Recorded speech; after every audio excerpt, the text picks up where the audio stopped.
आपको पता है ओहद के मैदान में जब सहाबा इकराम रिज़वानुल्लाह ताला अलैहि मजमईन पीछे हट गए, जो जीती हुई जंग थी वो शिकस्त में बदल गई। 70 सहाबा की जाने गई थी ओहद के मैदान में, अमीर हमजा का कलेजा चबाया गया था। उस मैदान ओहद की बात कर रहा हूं जिसमें रसूल पाक सल्लल्लाहु अलैहि वसल्लम के दंदाने मुबारक शहीद हुए। सुनो, जब हालात ऐसे सख्त आ जाते हैं ना हम पर, तो कुफ्फार और मुशरिकीन के पास एक ही चीज रह जाती है, हमारा मजाक उड़ाना। उछल कूद ज्यादा शुरू हो जाता है कीड़े मकोड़ों का। ओहद के मैदान में ये होने लगा। हुजूर सल्लल्लाहु ताला अलैहि वसल्लम जब सहाबा के साथ ओहद के पहाड़ पर बैठ चुके थे, यानी मैदान खाली हो चुका है और कुफ्फार और मुशरिकीन दंदना रहे मैदान में, अपनी फतह का जश्न मना रहे हैं। हाँ, आपको हालात ज़हन में रखना है। और सुनो, जब जश्न मनाया जाता है तो तुम नर्वस मत होना। बहुत ज्यादा जश्न मनाने वाले ज्यादा देर तक नहीं मनाते। सुनो, कुफ्फार और मुशरिकीन की तरफ से अबू सुफियान आया और जश्न मनाते हुए पुकारते हुए कहने लगा, कहाँ है मोहम्मद, कहाँ है अबू बकर, कहाँ है उमर। उनके नजर में था कि ये सब शहीद हो चुके हैं। उनको ये लग रहा था कि हुजूर पाक भी शहीद हो गए, अबू बकर और उमर रदियल्लाहु अन्हुमा भी शहीद हो गए।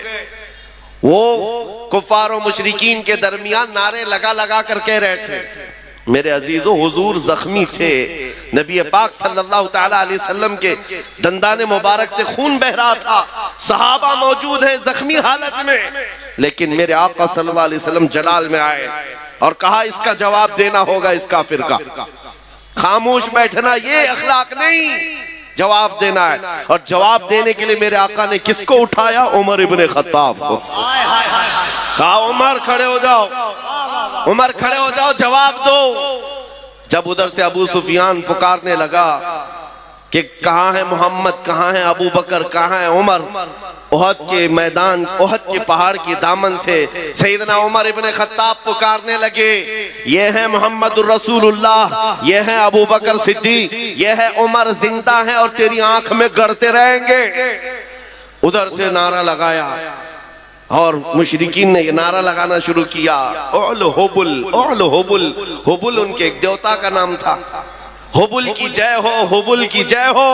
हुजूर ने फरमाया हजरत उमर से, उमर जवाब दो। हजरत उमर ने जवाब देना शुरू किया, अल्लाहु अजल, अल्लाहु अजल, अल्लाह बुजुर्ग है, अल्लाह बुलंद है। फिर उधर से ये नारा लग रहा था। सुनो, मैं क्यों कह रहा हूं, गैरत ईमानी ये जरूरी है। नारा ये लगाने लगे, लना उज्जा वला उज्जा लकुम। उज्जा भी उनकी एक देवी का नाम था। ओहद के मैदान में मुशरिकीन कह रहे हैं, हमारे पास इज्जत देने वाली देवी है, तुम्हारे पास कुछ नहीं है। हजरत उमर को फिर हुजूर ने कहा जवाब दो।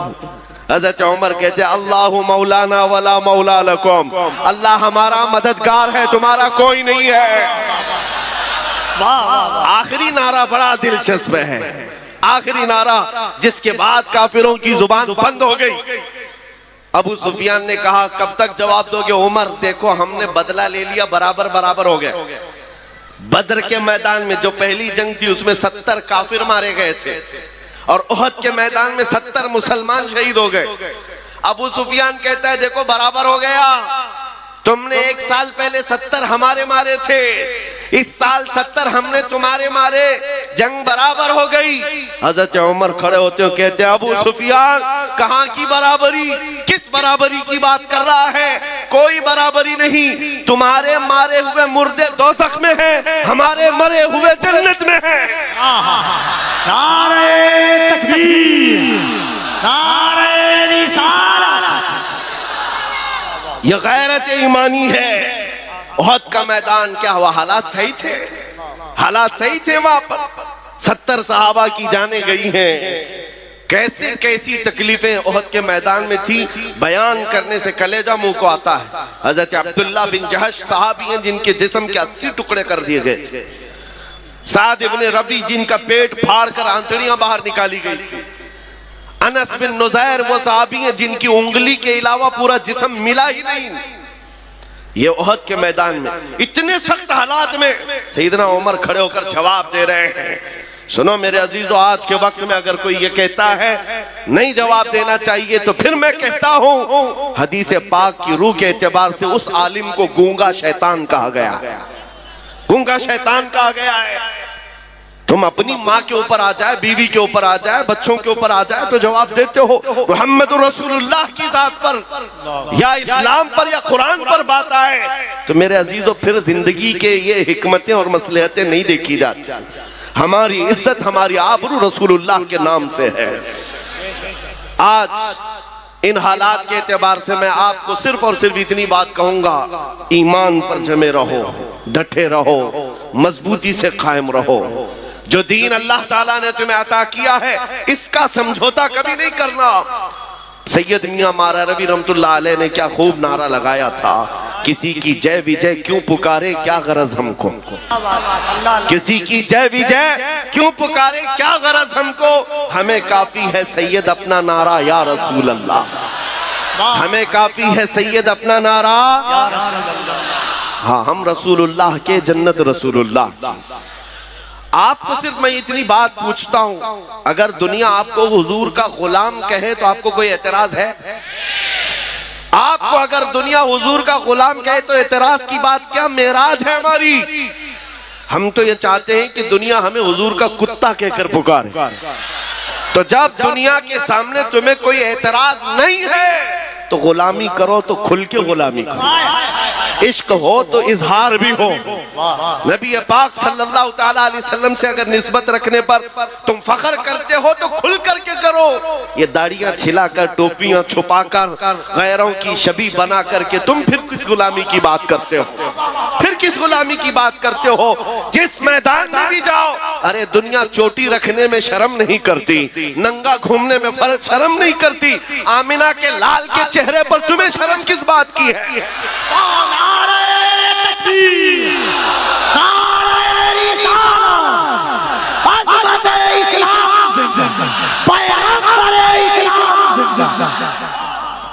हया और शर्म किस बात की है? इसलिए मैं नौजवानों से सिर्फ इतना कहता हूं, मैं तलवार, हथियार, नेज़े, भाले, बंदूक, बारूद की बात नहीं करता। हमारी इमेज ऐसी बना दी है लोगों ने कि ये बहुत भड़काते हैं, ये भड़काऊ मौलाना है। और जिनको ये लगता है, मैं कहता हूँ हाँ, मैं इतना भड़काना चाहता हूँ, इतना भड़काना चाहता हूँ, हमारा नौजवान तुम्हारे नंगेपन से बेजार होकर मदीने की गलियों में घूमने वाला दीवाना बन जाए। हाँ, इतना भड़क जाए काफी है। नबी पाक सल्लल्लाहु ताला अलैहि वसल्लम की मोहब्बत में वो मदीने की गलियों में घूमने वाला दीवाना बन जाए। अजीज़ान गिरामी वक़ार, हमारी कामयाबी हुजूर के कदमों से है, उसी गुंबद खजरा की छांव में है जहां पर सहाबा, ताबईन, औलिया, कामिलीन ने कामयाबियां हासिल की हैं। आज के इन हालात से बहुत सारे लोग ये कहते हैं। अच्छा, एक बात मैं आपको बता दूं, कल ही की बात है, जुमा में, उससे पहले मुझे किसी ने कहा भी था कि आपकी तकरीरें सब अच्छी हैं, सारी चीजें ठीक है, लेकिन ये जो हालात हैं, फिलिस्तीन में इतने मारे जा रहे हैं, 20,000 के करीब कत्ल हो गए, इराक में, शाम में, अफगान में, बर्मा में, हर जगह तो कत्ल तुम्हारा ही होता है। ये सवाल आपको भी किया जाएगा। ठीक है, तुम्हारा खुदा सच्चा, तुम्हारा नबी अच्छा, तुम्हारी किताब सबसे बुलंद, तुम्हारा दीन सबसे बेहतर, तो फिर ये मारे क्यों जाते हैं, इतने काटे क्यों जाते हैं? उन नादानों को, जालिमों को जवाब इतना दो मेरे अजीजों, हम परवाने हैं, पैदा ही होते हैं मरने के लिए। परवाना जो होता है उसका काम ही है मरना। रसूल पाक सल्लल्लाहु ताला अलैहि वसल्लम शमा है, इसीलिए मुफ्ती आजम ने कहा था तू शम्मे रिसालत है, आलम तेरा परवाना, तू माहे नबूवत है ऐ जलवे जानाना। अगर हुजूर पाक सल्लल्लाहु अलैहि वसल्लम शमा है और हम परवाने हैं तो उन्हें जवाब दो, हमारा काम ही है मरना। और सहाबा इकराम की बात मैं करता हूँ मेरे अजीजों, जिन्होंने फख्र महसूस किया है हुजूर की गुलामी में, दो सहाबा की बात हमारे रोंगटे खड़े कर देती है। साद इब्ने अबी वक्कास और अब्दुल्ला बिन जहश दोनों बड़े गहरे यार थे, जिगरी दोस्त थे, एक दूसरे के साथ उठना बैठना बहुत था। लेकिन जंगे ओहद से एक रात पहले दोनों दोस्त मुसल्ला बिछाकर बैठ जाते, कल सुबह जंग के मैदान में उतरना है, आओ बैठते हैं, दुआ करते हैं। तवज्जो मेरे अजीज, साद इब्ने अबी वक्कास ने कहा अपने दोस्त से, अब्दुल्ला मैं दुआ करता हूं, तुम आमीन कहना। अब्दुल्ला बिन जहश कहते हैं ठीक है, तुम्हारी दुआ हो जाएगी, फिर मैं दुआ करता हूं, तुम आमीन कहना। तवज्जो, दुआ क्या की जा रही है? साद इब्ने अबी वक्कास हाथ उठाते कहते हैं रब्बल आलमीन, कल जब मैदान ओहद में मैं उतरूं तेरे नबी पाक के दीन की हिमायत के लिए, रसूलुल्लाह की सफों में जाऊं, तो मौला मेरा मुकाबला किसी बड़े पहलवान से करा दे। ये नहीं छुप छुपा करके कोई छोटे सिपाही को टच करके भागाए, ख्वाहिश भी तो देखो हुजूर के सिपाही की। या अल्लाह, कल जब मैदान में मैं उतरूं, सबसे बड़ा जो पहलवान हो उससे मेरा मुकाबला करा। आगे की दुआ भी सुन लो। फिर साद इब्ने अबी वक्कास की ख्वाहिशें क्या है? कहते हैं मौला जब वो सामने आए, मैं सामने से मारूं, दाएं से मारूं, बाएं से मारूं, पीछे से मारूं, फिर गिरा कर सीने पर चढ़ जाऊं, फिर कहूं लब्बैक या रसूल अल्लाह। मैं उनके मफाहिम अर्ज कर रहा हूं, फिर कहूं इस्लाम बुलंद है। उनकी दुआ हो गई। दूसरे दोस्त की दुआ क्या? अब्दुल्ला बिन जहश, ये भी बड़े साहबी, हुजूर के चहेते साहबी, साद इब्ने अबी वक्कास के जिगरी यार, हाथ उठाते कहते अब मेरी दुआ है, तू आमीन कह।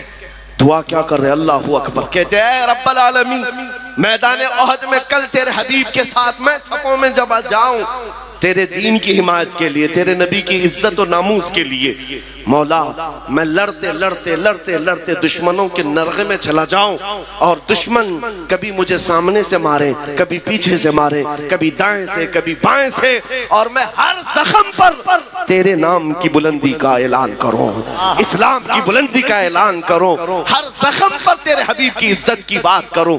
दुआ ये भी है, दुआ वो भी है। अज़ीज़ान गिरामी, रात के वक्त दो दोस्तों ने दुआ की है, दो सहाबा ने दुआ की है। सुबह जब हुई और मैदान ओहद में रसूलुल्लाह के साथ ये सहाबा आए थे, अल्लाहु अकबर, साद इब्ने अबी वक्कास जैसे ही मैदान में आए, आपके मुकाबिल में वो दुश्मन आया काफिरों की तरफ से, जिसके बारे में कहा जाता था कि वह 1000 इंसानों की ताकत रखता, 1000 इंसानों की ताकत रखता है। ऐसा बड़ा पहलवान साद इब्ने अबी वक्कास के मुकाबिल में आया। उसको देखते ही साद इब्ने अबी वक्कास ने कहा मैं तो कामयाब हो गया, रात की मेरी दुआ कबूल हो गई है, रात की मेरी दुआ कबूल हुई है। और फिर उसके बाद साद इब्ने अबी वक्कास तीर और तलवार जो चलाते रहे, कभी दाएं से, कभी बाएं से, कभी आगे से, कभी पीछे से, ऐसा मारते थे।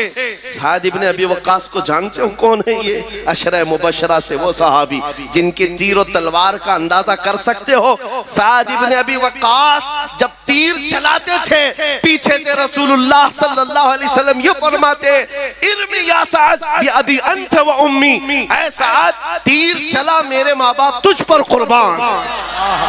सारी दुनिया कहती है रसूलुल्लाह के दरबार में, ऐ अल्लाह के नबी मेरे माँ बाप आप पर कुर्बान। साद इब्ने अबी वक्कास तन्हा वो सहाबी है जिसको अल्लाह के रसूल कह रहे हैं मेरे माँ बाप तुझ पर कुर्बान, तीर चला। नारे तकबीर, नारे रिसालत, अज़मते सहाबा, जिक्रे सहाबा, ज़िक्रे सहाबा।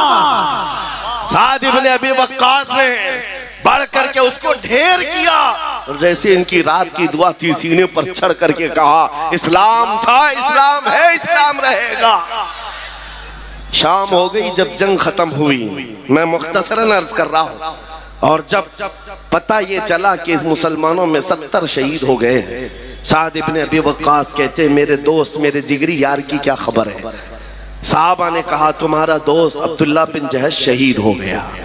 इतनी खबर थी, दिल पर बिजलियां गिरी। बहुत गहरे दोस्त थे। साद इब्ने अबी वक्कास ढूंढते हुए आते ही देखा अब्दुल्ला बिन जहश के टुकड़े किए जा चुके थे, 80 टुकड़े। साहबा से पूछा कि कैसे हैं?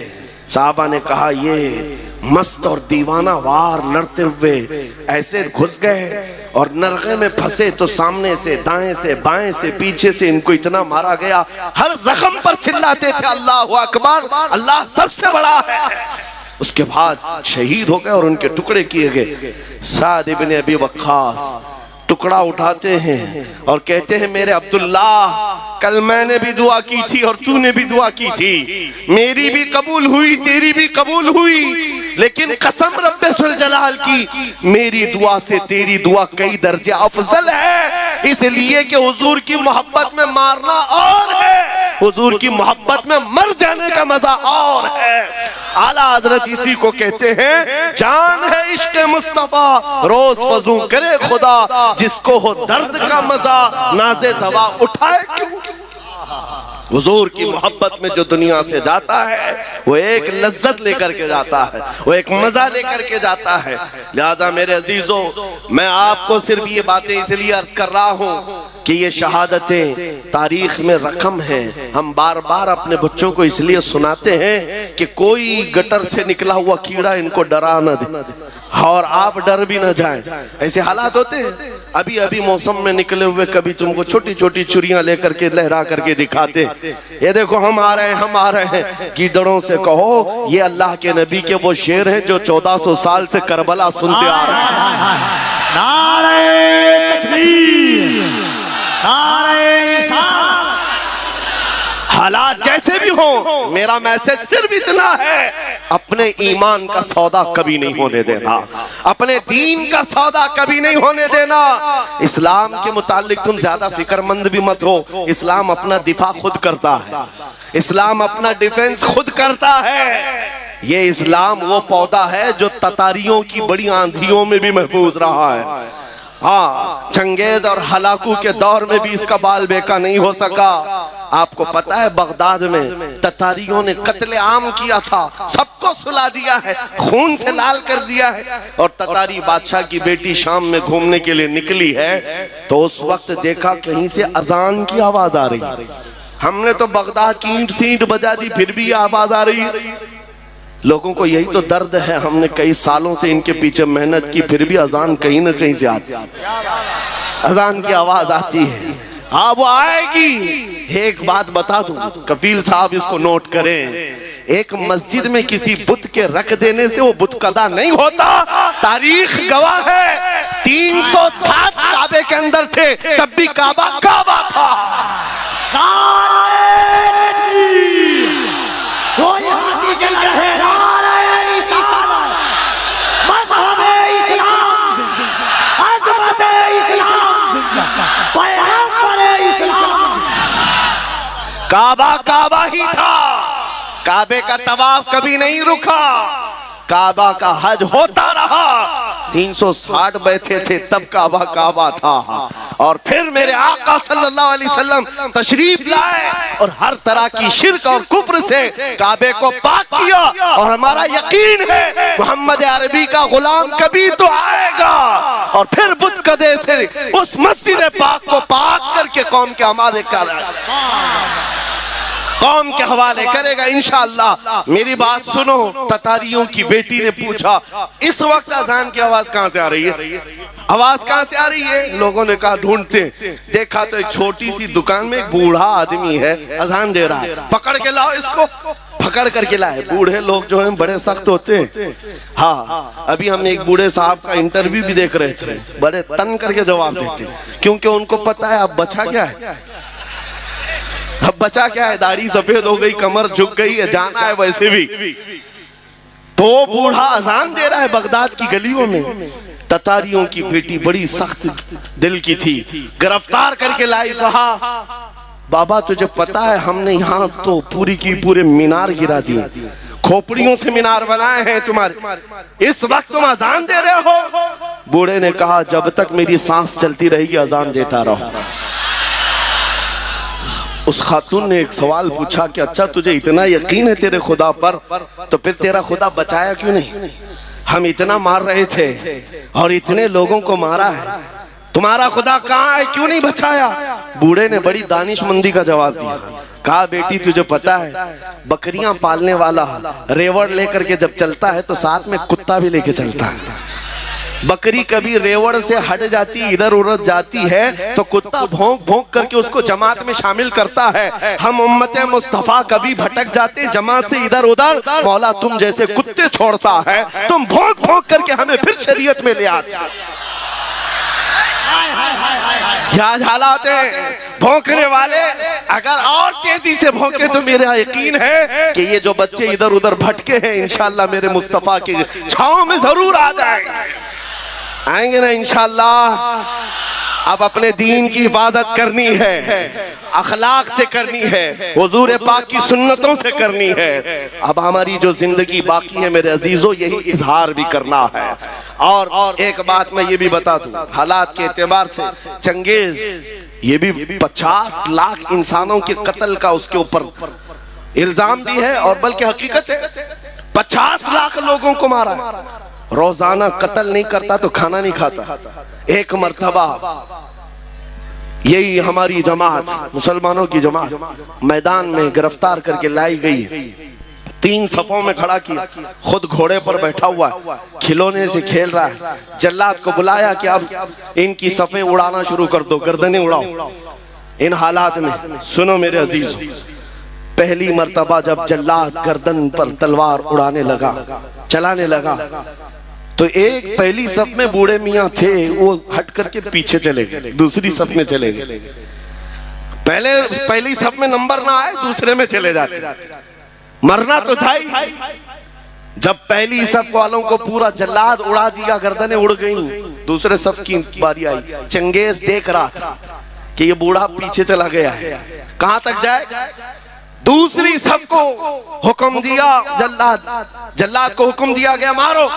कत्ल करते करते गर्दनें उड़ाते हुए आया, ये बूढ़ा तीसरी सफ में चला गया, तीसरी सफ में गया। अब आखिरी सफ है, इसके पीछे कुछ थी नहीं।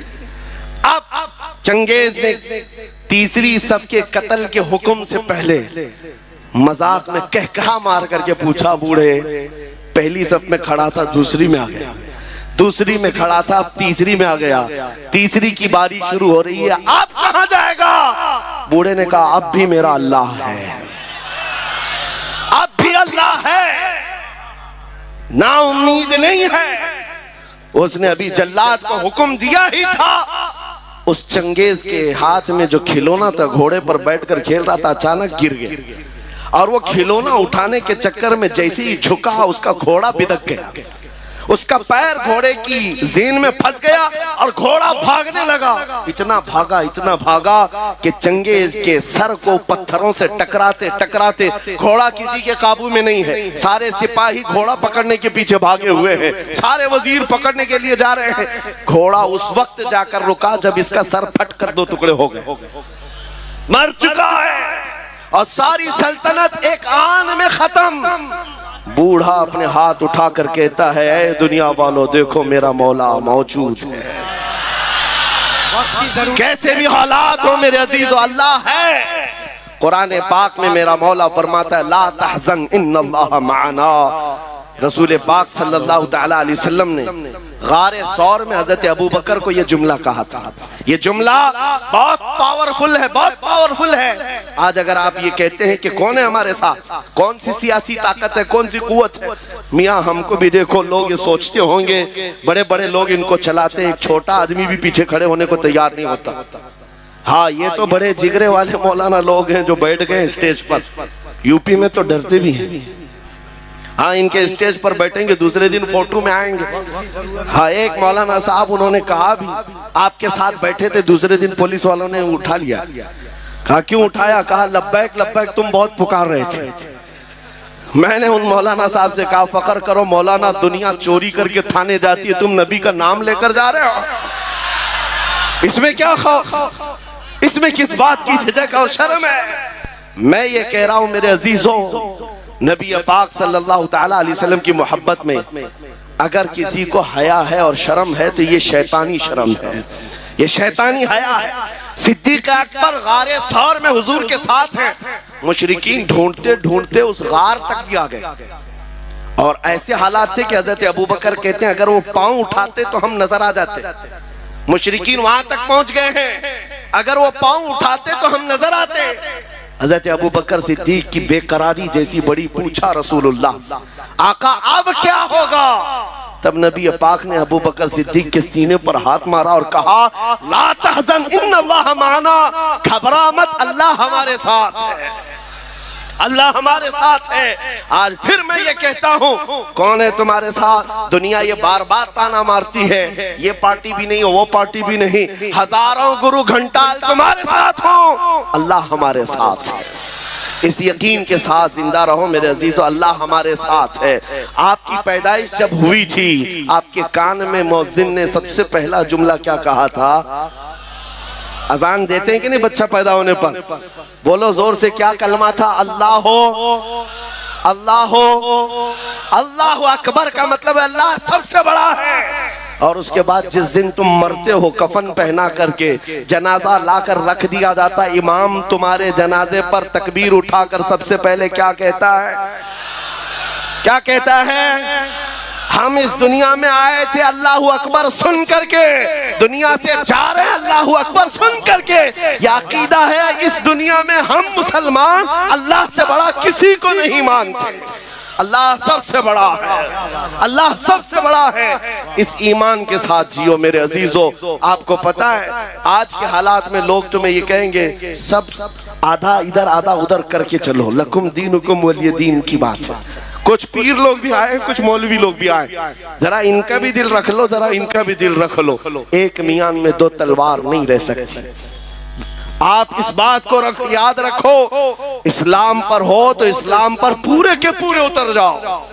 और पूरे के पूरे उतरने का मतलब ये है, किसी की खुशामदी और किसी की चापलूसी के लिए हम नहीं जीते। हमने देखा है उन सियासी नेताओं को बेचारे 40-40 साल उनकी ज्योतियां उठा करके नौकरी करते रहे, बूढ़े हो गए तो पार्टी ने निकाल दिया और पता नहीं कौन सी दर्शन मंडली में बिठा दिया गया है। इनका हाल ये है। लेकिन हुजूर की गुलामी में जो आलिम जितना बूढ़ा होता है उतनी इज्जत बढ़ाई जाती है।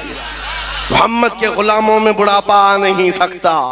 यहाँ जो जितना बूढ़ा हो जाए इज्जत बढ़ती चली जाती है। इसलिए एक बात याद रखो, दुनिया तुम्हारे खुशामद करने से कभी राजी नहीं होगी, ये कभी राजी नहीं होंगे। तुम कशका लगा लिए, तुम भगवा पहन लिए, कभी इधर की बातें उधर की बातें कर लिए, कभी राजी नहीं होती दुनिया, कभी नहीं राजी होती है, हमने देखा है। लेकिन आओ मेरे मुस्तफा के दरबार में एक दुरूद से राजी हो जाएगा। आता है फकीरों पे उन्हें प्यार कुछ ऐसा, खुद भीख दे और खुद कहे मंगते का भला हो।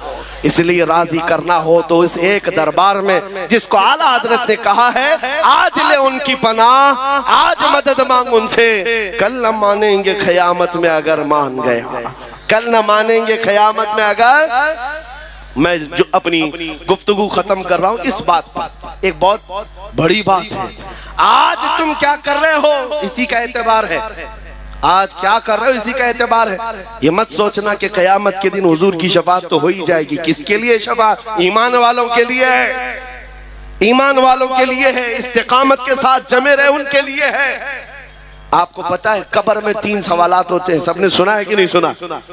सबसे पहला सवाल है मन रब्बुका, तुम्हारा रब कौन, तुम्हारा रब कौन है। सवाल क्या है वो मैं पूछ रहा हूँ, जवाब आपसे नहीं पूछ रहा। तुम्हारा रब कौन है? फरिश्ते पूछते हैं, आप जवाब क्या देंगे? मेरा रब अल्लाह है। दूसरा सवाल है तेरा दीन क्या है, मा दीनुका, तेरा दीन क्या है? आप जवाब क्या देंगे? मेरा दीन इस्लाम। अब सुनो फर्क, तीसरा सवाल क्या है? बहुत बड़ा फर्क है। पहले 2 सवालों में ये पूछा गया तेरा रब कौन है, तेरा दीन क्या है का लफ्ज़ है। और तीसरे सवाल में पूछा जा रहा है मा कुंत तक़ूलु फी हक़्क़ि हाज़र रजुल। हुजूर को दिखाकर फरिश्ते पूछेंगे इनके बारे में क्या कहता था, ये नहीं क्या कहता है। पहले 2 सवालों में पूछा गया कौन है रब, क्या है दीन, लेकिन हुजूर के बारे में कह रहे क्या कहता था। अब क्या कहता है वो तो हर कोई कहेगा हुजूर को देखकर कि ये आका है, ये मौला है। हुजूर के जलवों को देख करके फिर हर कोई मान ले जाए। उस वक्त मानना एतबार नहीं होगा। इसीलिए फरिश्ते क्या पूछ रहे हैं, क्या कहता था, इसीलिए आज के दौर में क्या कहते थे इसी का एतबार होगा। ऐ सुन्नियों, कब्र के अंदर वो सुन्नी गुलाम मुस्तफा मचल करके कहेगा हुजूर के बारे में क्या कहता था। वो अपोजिशन वाले हैं जो डर जाएंगे, हुजूर के बारे में जवाब नहीं दे सकेंगे, जवाब नहीं दे सकेंगे और वो डर जाएंगे। क्या कहते थे उनको पता है, यही तो कहते थे पीठ पीछे का इल्म नहीं, यही तो कहते रहे माज अल्लाह बच्चों के इल्म के बराबर, ये सब बोलते रहे, वह कब्र में क्या बोल पाओगे। हाँ, सुन्नी गदा कहेगा ऐ फरिश्तों अब तो पाए नाज से ऐ फरिश्तों क्यों उठूं, मर के पहुंचा हूं यहाँ इस दिलरुबा के वास्ते, मर के पहुंचा हूं यहाँ इस दिलरुबा के वास्ते। हुजूर के बारे में क्या कहता था, यही तो कहता था सरवर कहूं कि मालिको मौला कहूं तुझे, बाग़े खलील का गुले ज़ैबा कहूं तुझे, तेरे तो वस्फ़ ऐब तनाही से हैं बरी, हैरान हूं मेरे शाह मैं क्या क्या कहूं तुझे।